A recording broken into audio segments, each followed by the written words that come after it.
Nesta noite, coube a mim trazer a mensagem e gostaria então de colocar na tela os textos que serão lidos, a mensagem. Sim, todos acompanham também. O tema então desta noite é verdade presente. Um tema muitas vezes comentado, trabalhado no meio adventista.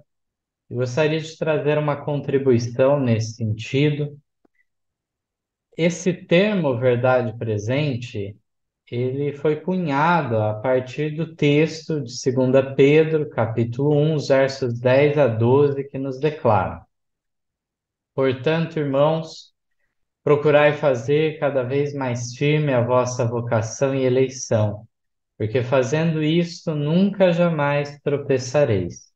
Porque assim vos será amplamente concedida a entrada no reino eterno de nosso Senhor e Salvador Jesus Cristo. Por isso, não deixarei de exortar-vos sempre acerca destas coisas, ainda que bem as saibais e estejais confirmados na presente verdade. Outras traduções podem verter na verdade presente. De qualquer maneira, apresentando a ideia de uma verdade atual, uma verdade aplicável, especialmente a determinado tempo. Ao decorrer da história deste mundo, houve vários momentos de verdade presente, uma verdade a ser enfatizada em destaque. Nós temos, por exemplo, a mensagem de Noé. Havia muitos ensinos a Noé dar às pessoas orientações sobre a justiça, sobre a misericórdia, sobre uma série de coisas, mas havia a presente verdade, a verdade atual do dilúvio que viria dentro em breve. E ele poderia pregar todo o resto. Se Noé deixasse de pregar essa mensagem que Deus o comissionou, falando então desse dilúvio global, ele estaria falhando em sua missão. Então é importante termos isso em mente. E o apóstolo Pedro aqui nos fala de justamente a repetição, a necessidade de exortar mais uma vez, ainda que bem a saibais. Também é importante destacarmos que uma igreja ela deve ter unidade de pensamento. 1 Coríntios, capítulo 1, verso 10, nos fala: Rogo-vos, porém, irmãos, pelo nome de nosso Senhor Jesus Cristo, que digais todos uma mesma coisa, e que não haja entre vós dissensões, antes sejais unidos em um mesmo pensamento e um mesmo parecer. É necessário que a igreja cultive a unidade doutrinária. Só é possível chegar a uma unidade de pensamento através de esforço consciente nesse sentido. Também gostaríamos de falar nessa noite sobre restauração. Mateus 17:11 fala: Jesus respondendo disse-lhes: Em verdade, Elias virá primeiro e restaurará todas as coisas. A Bíblia nos fala de três Elias. O primeiro Elias, naturalmente, original e sua obra poderosa de reforma, e também temos o fato profético de que viria antes da vinda do Messias alguém no espírito e poder de Elias, que se concretizou na experiência de João Batista, mas não só no primeiro advento deveria ocorrer isso, mas também antes do segundo advento, a vinda de Cristo em glória e majestade, deveria um terceiro Elias, agora um povo no espírito, no poder de Elias. E é nesta obra de Elias a restauração de todas as coisas. Aqui é declarado em Mateus 17:11. Essa obra não só de reforma, mas de restauração dos princípios, algo bastante abrangente. Também vale ressaltar aqui a necessidade do estudo da palavra de Deus. Testemunhos para a Igreja, volume 4, na página 399, nos diz: os que abraçam a verdade devem buscar uma clara compreensão das Escrituras e um conhecimento experimental do Salvador vivo. O intelecto precisa ser cultivado, a memória exercitada. Toda preguiça intelectual é pecado e a letargia espiritual é morte. Um assunto muito sério esse, não é de menor importância o estudo da palavra de Deus. E aqueles que negligenciam esse estudo, esse cultivo, então, também de um relacionamento pessoal com Cristo, estarão numa condição extremamente perigosa. E toda preguiça intelectual é declarado que é pecado. Devemos sair dessa condição de dormência, de letargia e realmente termos uma compreensão clara das doutrinas bíblicas e termos uma ligação com o Pai, Filho e Espírito Santo. Vamos para essa consideração básica, mas essencial, de que a reforma da igreja não terminou. Grande Conflito, página 148, nos diz que a reforma não terminou com Lutero, como muitos supõem, continuará até o fim da história deste mundo.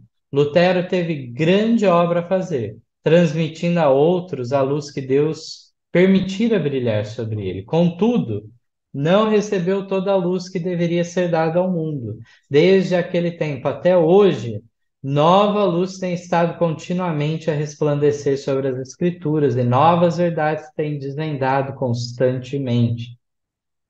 Também na 316 diz que a menos que a igreja siga o caminho, que lhe abre a providência, aceitando todo o raio de luz, cumprindo todo o dever que lhe seja revelado, a religião fatalmente degenerará em formalismo e desaparecerá o espírito da piedade vital. Esta verdade tem sido repetidas vezes ilustrada na história da igreja. Então é necessário termos uma visão ampla, não curteza de vistas, entendermos o alcance das verdades bíblicas e quanto que deve ser reformado, quanto deve ser restaurado, estarmos abertos à nova luz, entendermos que continuará até o fim da história o desenvolvimento de estudo.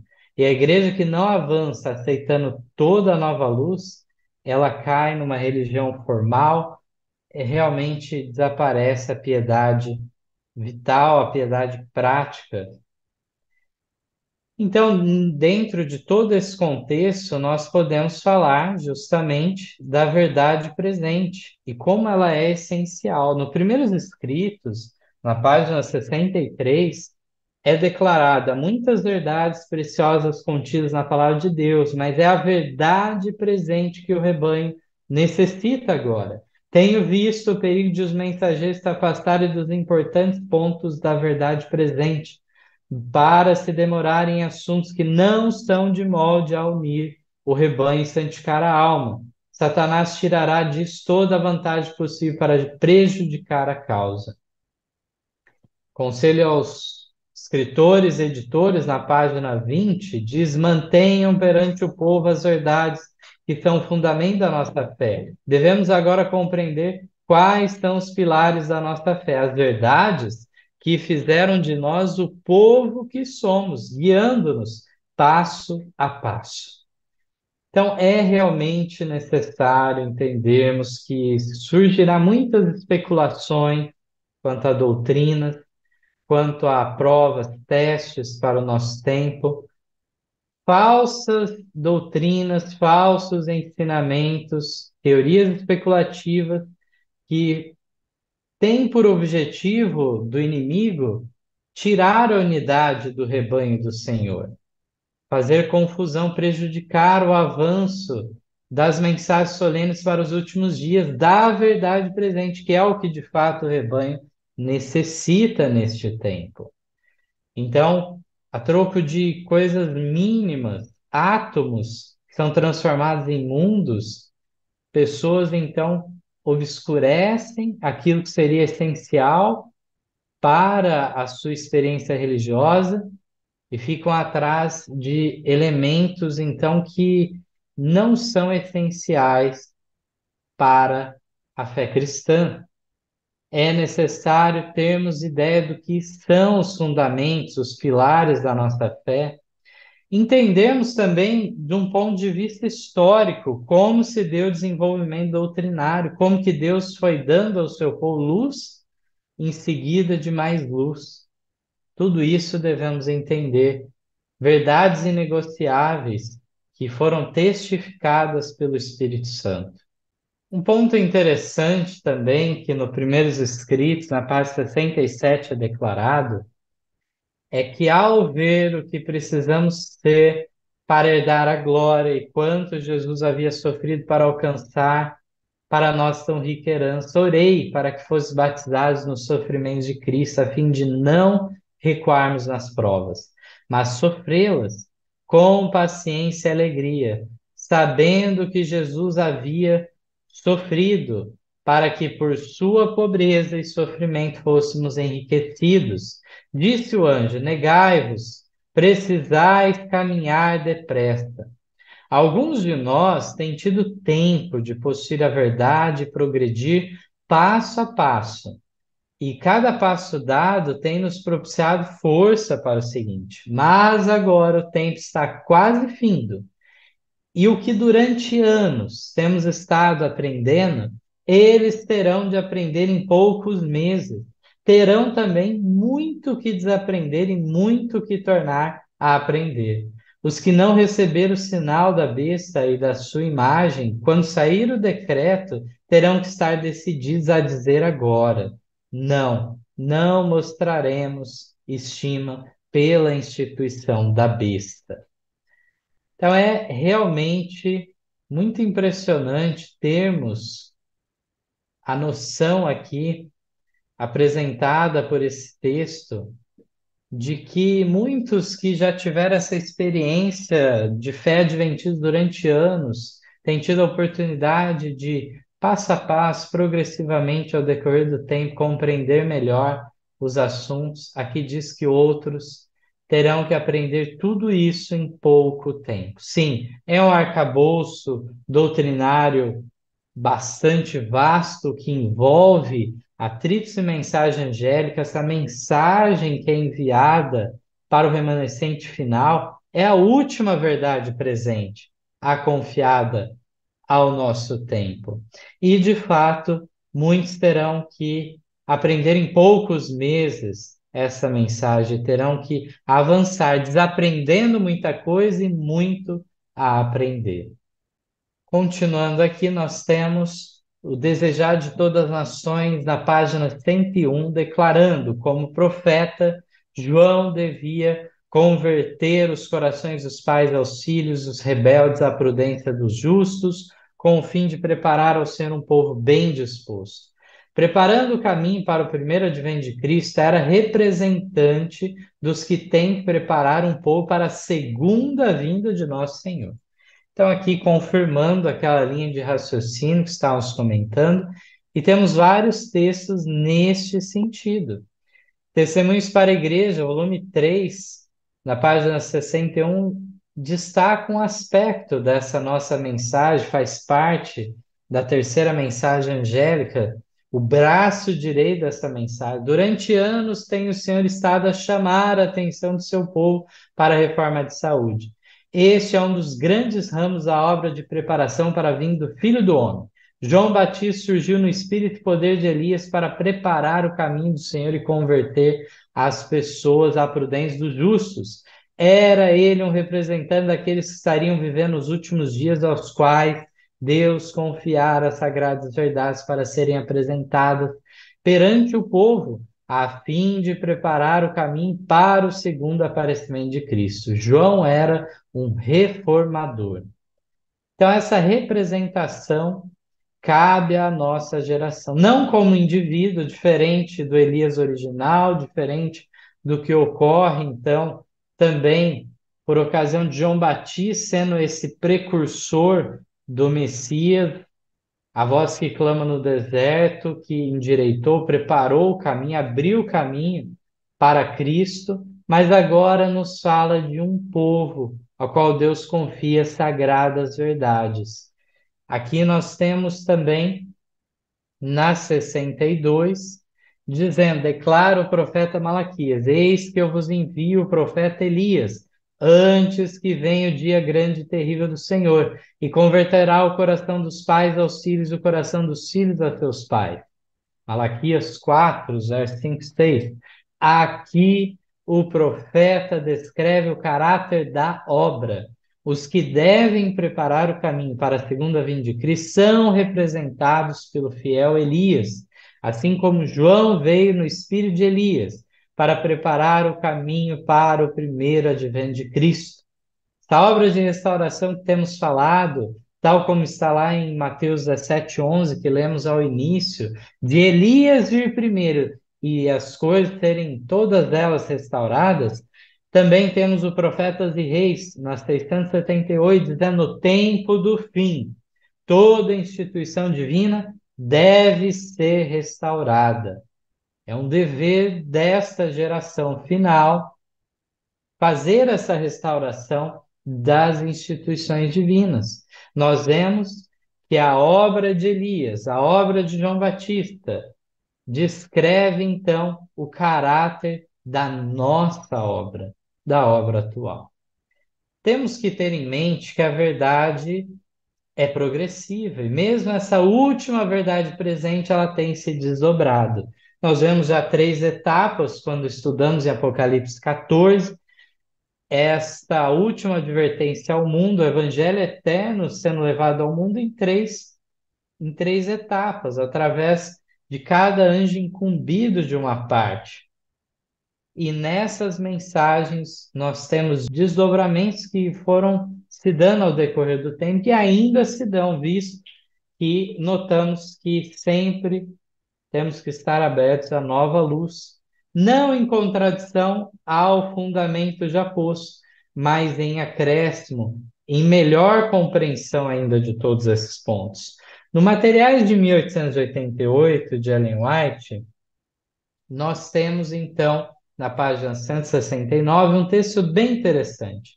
Homens sairão no espírito e poder de Elias, preparando o caminho para a segunda vinda do Senhor Jesus Cristo. É seu trabalho consertar as veredas tortuosas. Algumas coisas devem ser derrubadas, outras coisas precisam ser construídas.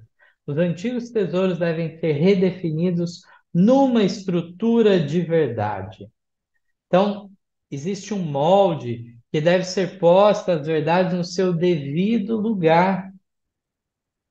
E aqui nos diz que não só nova luz para construirmos, mas também devemos derrubar tradições antigas, doutrinas de homens, que podem estar enraizadas durante séculos, há muito tempo, e agora compreendermos que de fato não tem base bíblica e devem ser o quê? Derribadas, postas abaixo. Essa é a obra, então, de Elias também. Nos materiais de 88, na página 133, também nos fala dessa natureza progressiva da verdade presente. Olha que texto interessante. O evangelho deve ser cumprido de acordo com as mensagens enviadas por Deus. O que Deus concede a seus servos para falar hoje, talvez não tenha sido verdade presente há 20 anos, mas é a mensagem de Deus para este tempo. Então, uma verdade presente 20 anos atrás poderia não ter sido enviada, uma parte dela.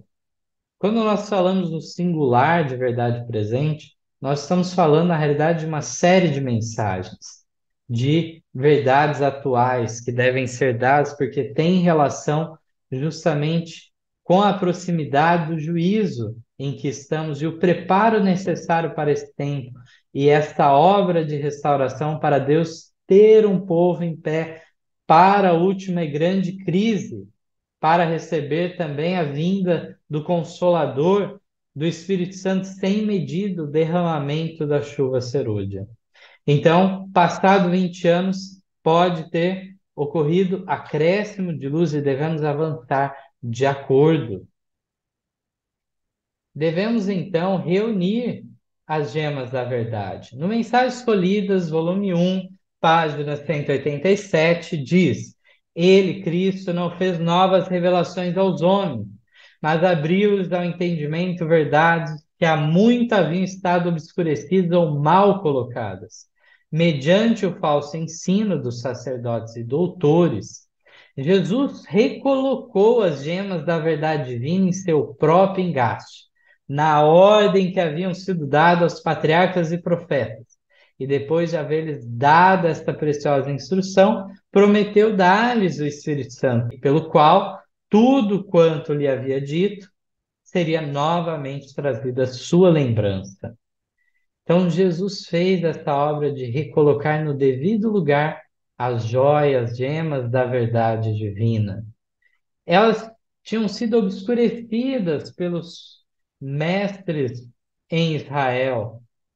Havia então falso ensino por parte de doutores, de sacerdotes, de escribas, de eles obscurecerem uma verdade ou mal aplicarem algo. Mas Jesus veio trazer na ordem devida as coisas. Diz ainda na meditação Filhos e Filhas de Deus, na página 259, se mediante a graça de Cristo, seu povo se tornar novos odres, ele os encherá com vinho novo. Deus dará mais luz e velhas verdades serão recuperadas e postas na moldura da verdade. E onde quer que forem os obreiros hão de triunfar. Como embaixadores de Cristo, cumpre-lhes pesquisar as Escrituras, procurar as verdades ocultas sobre o pó do erro.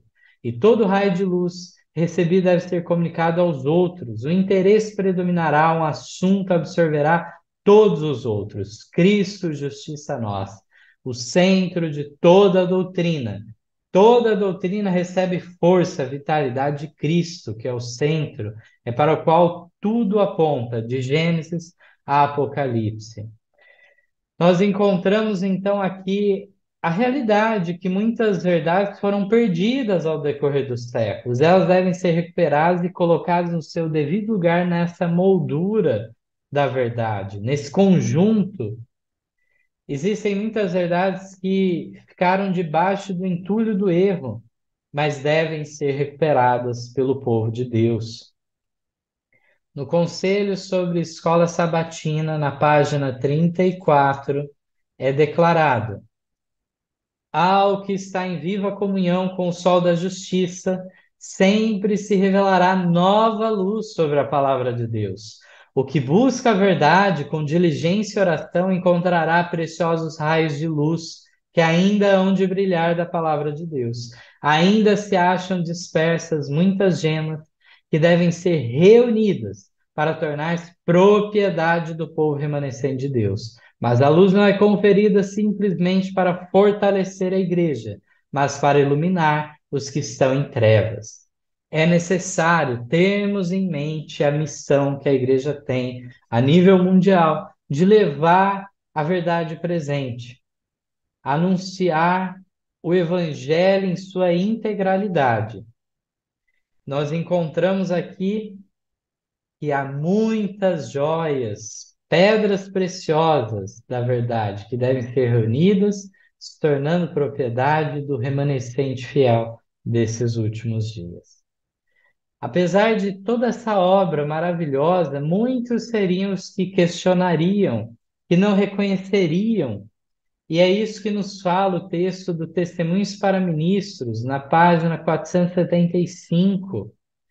A profecia se deve cumprir, diz o Senhor, eis que eu vos envio o profeta Elias, antes que venha o dia grande e terrível do Senhor. Malaquias 4:5.